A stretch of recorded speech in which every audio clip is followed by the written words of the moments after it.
Welcome to North Georgia Business RadioX, the one place committed to learning about the businesses, the individuals, and the organizations in our community, where we want to be the mouthpiece for these organizations, these people that we want to know more about to have a voice. And I'm here with Dr. Bill Lampton. How you doing, Dr. Bill? I'm doing fine, and guess what, Bo? We got through another Super Bowl. We made it through another Super Bowl. I've been hearing about the halftime show all day. And I've been thinking about the halftime show all day. well, you know, the dancing I saw, it kind of reminded me of seeing you cut a rug a few times here and there.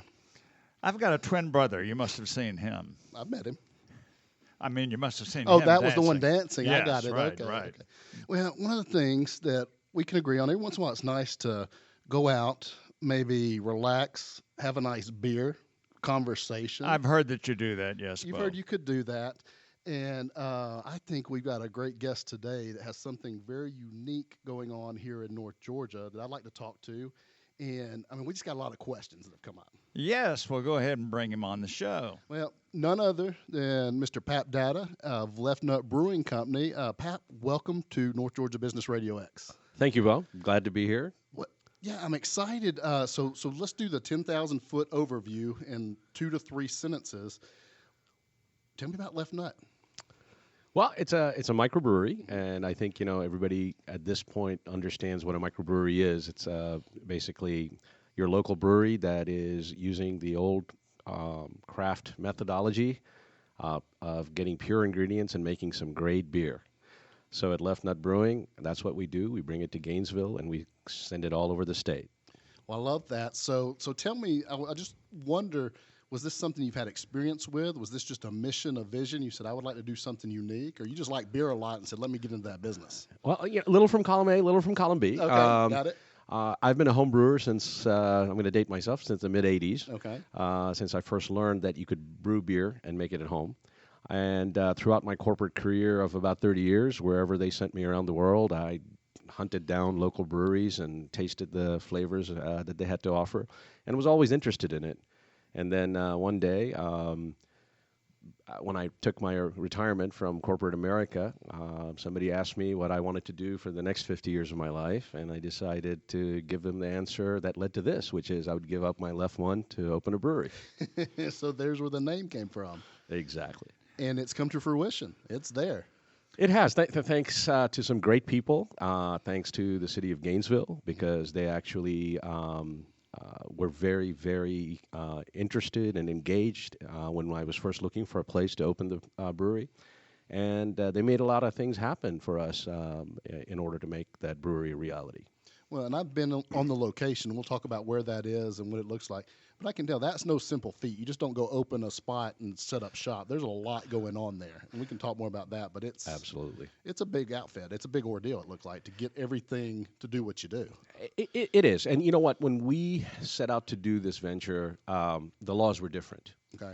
And basically, the only way you could get beer to the market was through wholesalers and wholesalers only. You weren't allowed to sell it at your brewery itself. Okay. So remember, I don't know if you remember the days where you had to come in and buy samples and do tastings, and you get a souvenir glass and those kinds of things. And that was just so to get people into the tap room, to get marketing and things going.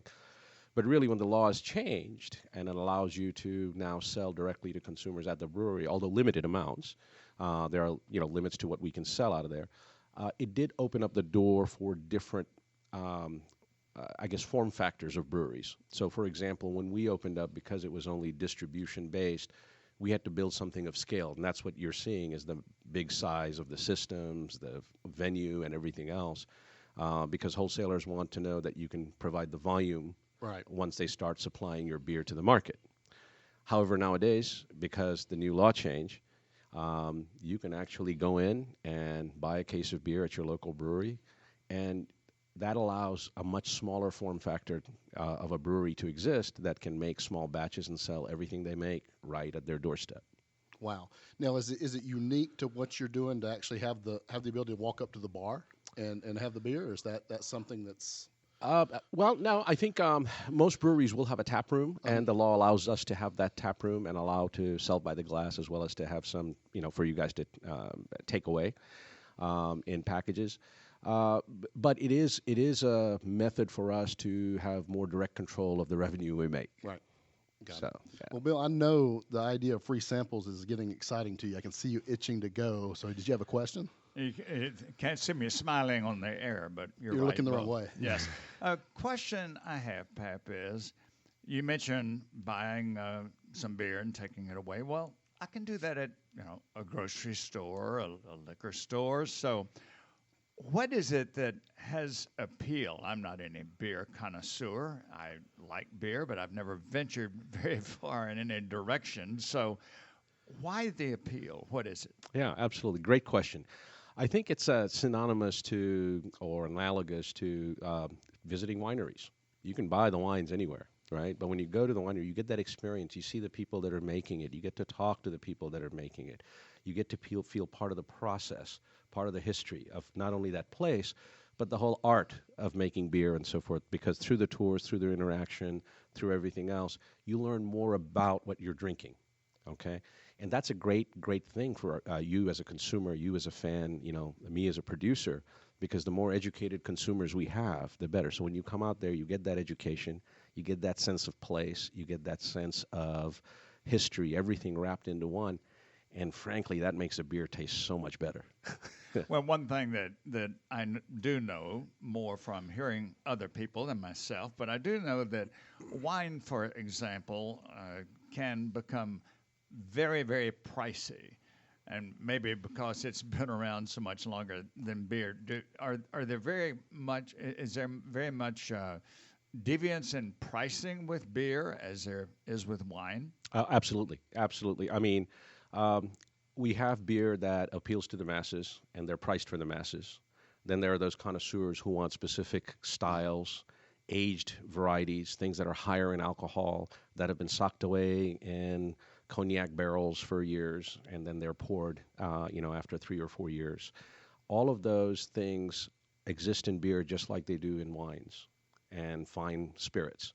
So once you kind of understand that aspect of beers and types of beers and the styles of beers, that you can have those types of depth, flavor, characteristics, then yes, the price does vary. There are beers right now, in fact, there are certain craft beer bars and restaurants around Atlanta where you can get their secret menu and they'll have a bottle for $120, $130, Wow. and it's beer.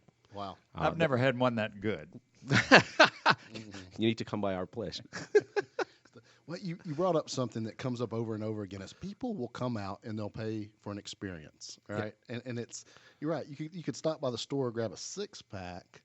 And walk home. But that's not something you're going to be talking about 3 years from now, 5 years from now, telling your friends about. So kudos to you for creating an experience. And I also see a lot of the things you do for the community and with the community at the venue. You've created a really neat venue, and we can talk a little bit about that. But I know, so the core business of making the beer, selling the beer, you're doing that.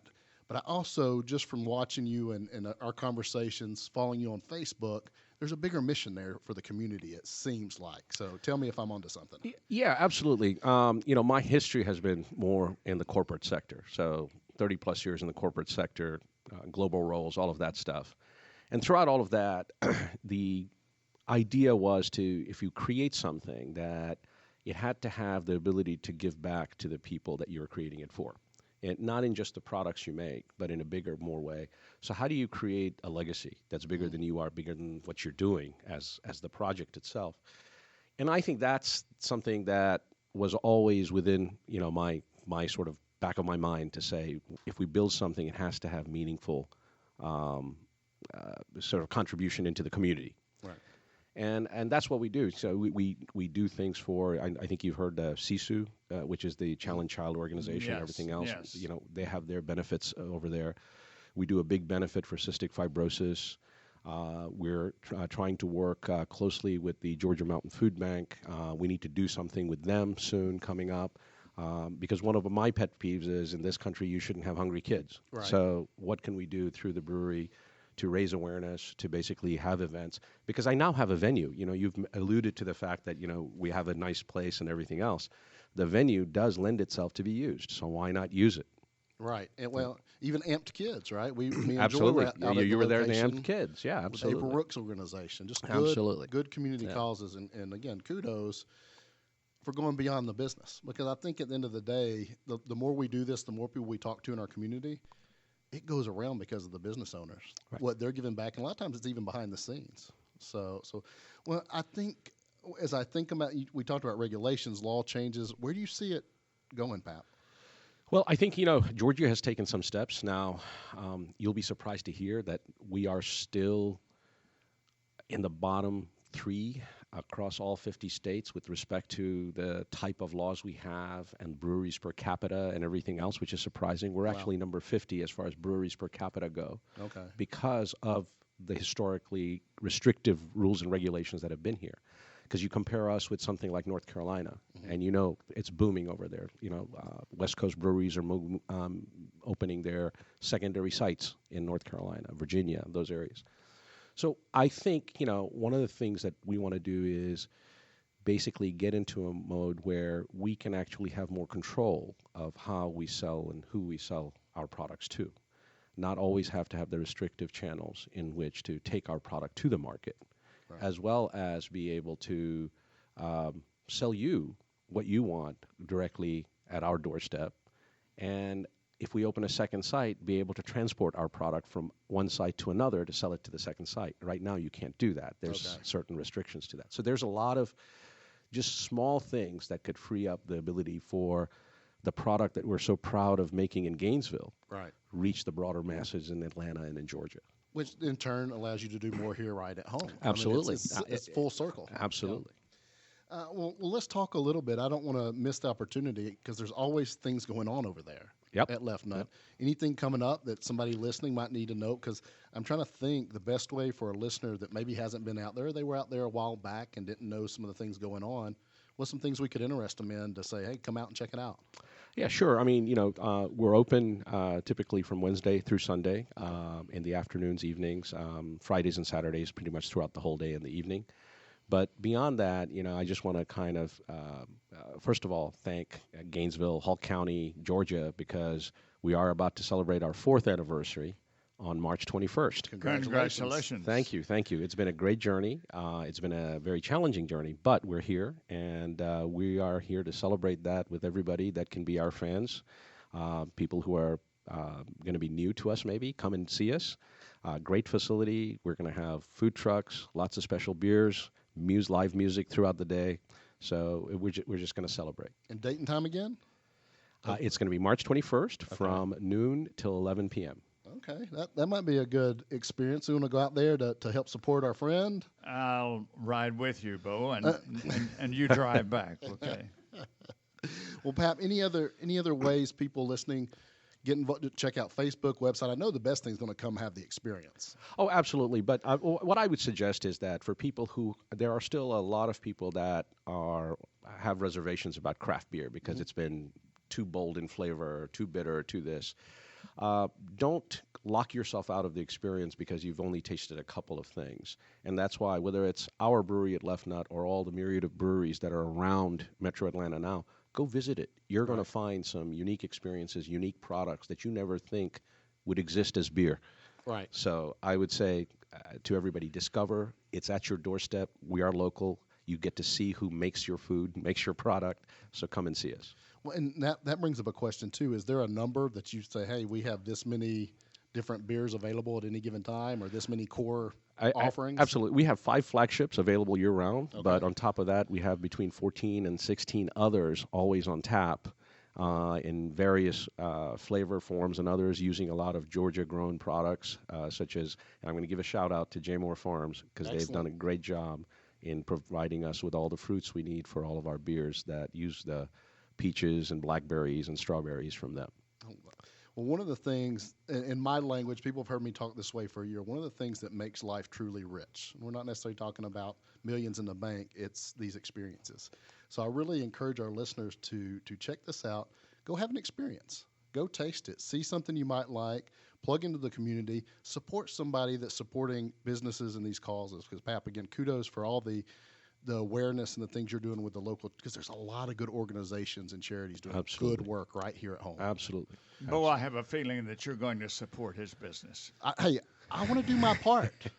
I don't want to just be lip service. You got to do your part. Right? That would be lip service. But Well, Pat, thanks so much for being a guest on North Georgia Business Radio X, and thanks for what you're doing with Left Nut Brewing and doing in the community.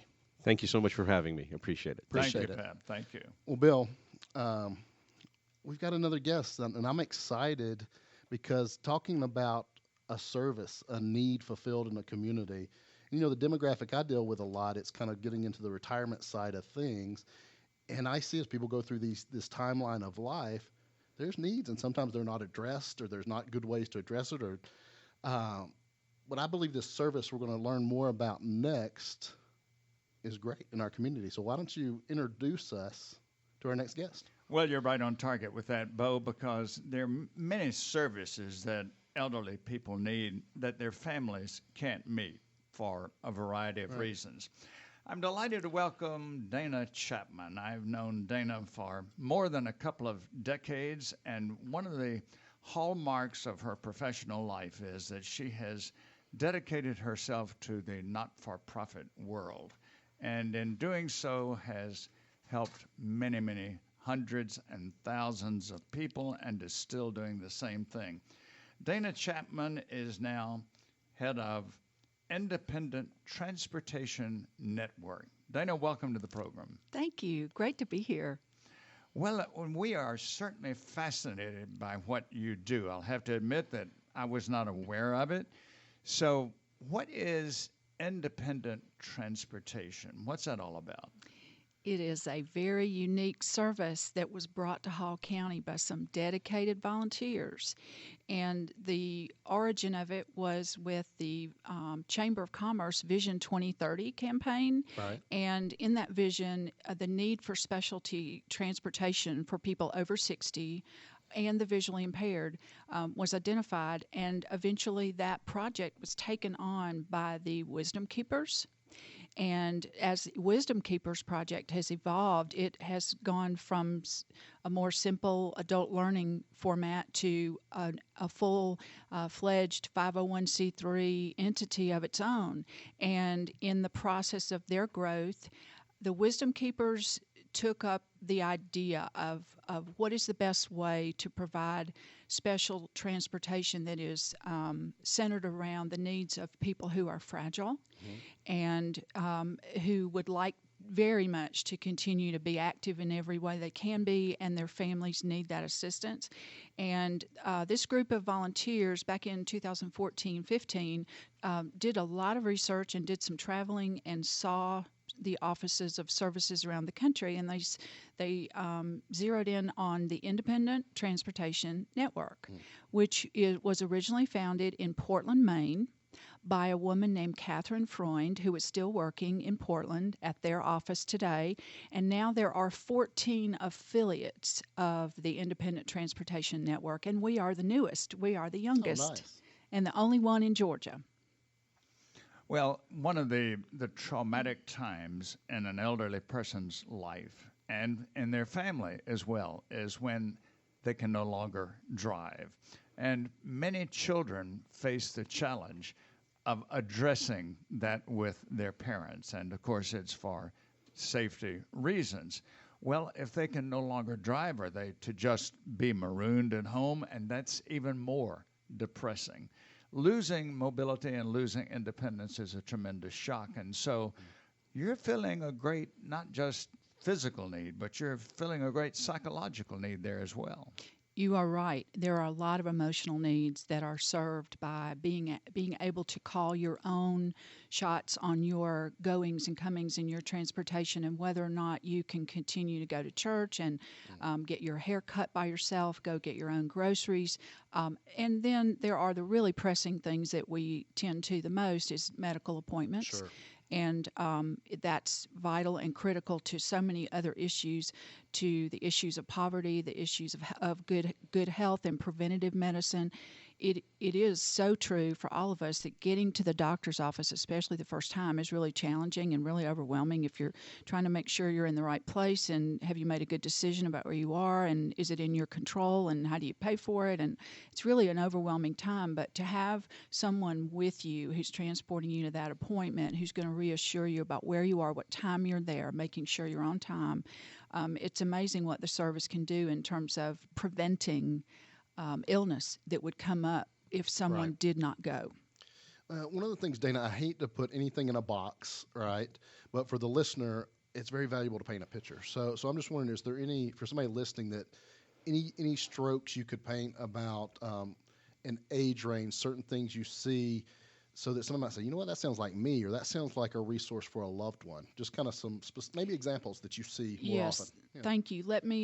This is intricately done, and the formula that the Independent Transportation Network uses to do this work is pretty complex. So I'm happy to try to explain it. It is special in that it is door through door and arm through arm service.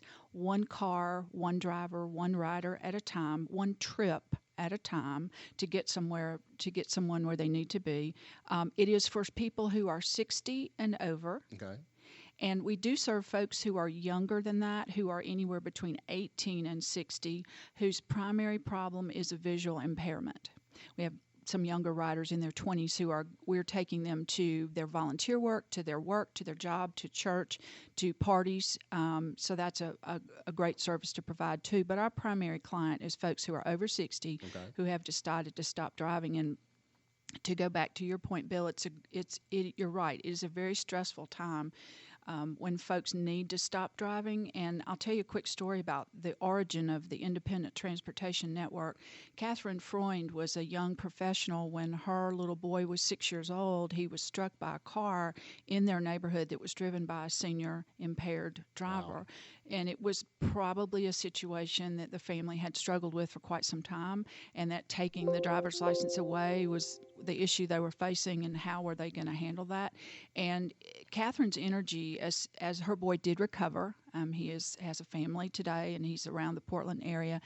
Catherine put her energy into saying, instead of how do we take their driver's license away and get these folks off the road, which sometimes you want to.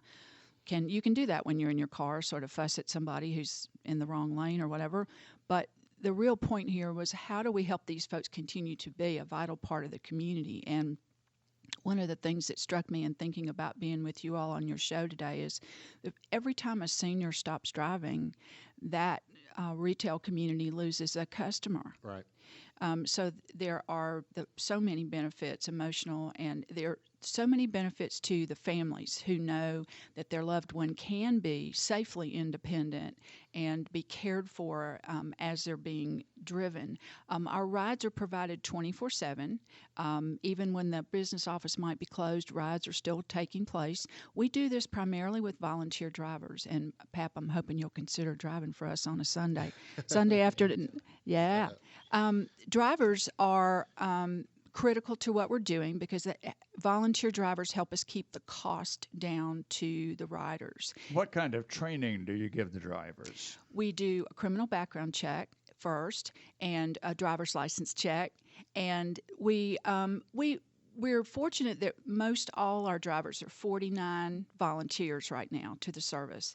And most all of our drivers are people that we know. We've run into them at Kiwanis, or we've seen them at their business. They're folks who are active community folks and who are willing to give a little bit of time back. So it's great that we have a small enough community that we can be really acquainted with our drivers really quickly. So we sort of base our training on what we know they already know. And are your drivers mostly retired people? They are. Mm-hmm. They are. Nice. But we do have folks who are working. My husband is a driver. It wasn't too hard to convince him to help me out, but he loves the driving, loves what he's doing. He's working full time, but he's able to drive on the weekends, and that's what makes this volunteer work great. Is it is very available, very flexible to build the work around your own schedule.